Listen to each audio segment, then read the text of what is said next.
ఇప్పుడు ఆనగాలి ఇప్పుడు ఆనైంది. మిత్రులారా, రేపు జరగబోయే కమిషనరేట్ కార్యాలయం ముట్టడి విజయవంతం చేయాలని ఈరోజు సిరికొండ మండల కేంద్రంలో కరపత్రం ఆవిష్కరణ చేయడం జరుగుతుంది. ప్రధానంగా జీపీ కార్మికుల చట్టం 60 జీవో ప్రకారం వేతనాలు సవరణ చేసి ఇవ్వాలని చెప్పేసి గత ప్రభుత్వానికి విన్నవించుకున్నప్పటికీ కూడా ప్రభుత్వం ఎక్కడేసిన కొంగడు అక్కడగానే చందంగా చూస్తూ ఉన్నది. ఇది సరైన విధానం కాదని చెప్పేసి దశాబ్దాలుగా పోరాటం చేస్తూ ఉన్నాం.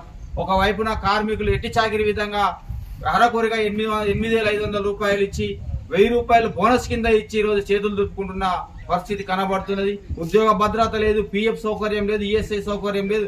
వీటన్నిటిని అమలు చేయాలని చెప్పేసి కూడా పోరాటం చేస్తే ప్రభుత్వాలు అంటిముట్టనట్టుగా కార్మికులను చిన్నచూపు చూసే విధంగా ఈరోజు మాట్లాడుతూ ఉన్నాయి, చేస్తూ ఉన్నాయి.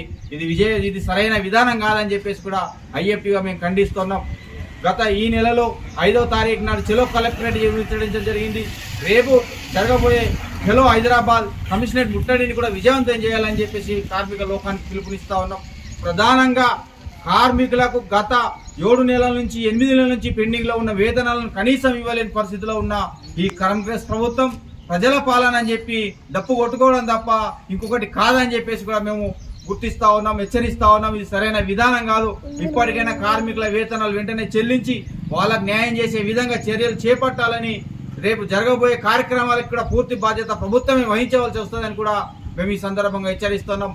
రేపు రాబోయే కాలంలో ఖచ్చితంగా ఇదే వ్యవహారం చేస్తే పనులను వ్యతిరేకించి పనులను బహిష్కరించి సమ్మెలకు కూడా దిగడానికి కూడా మేము వెనుకాడమని చెప్పేసి కూడా ఈ ప్రభుత్వానికి మేము హెచ్చరిక చేస్తా ఉన్నాం.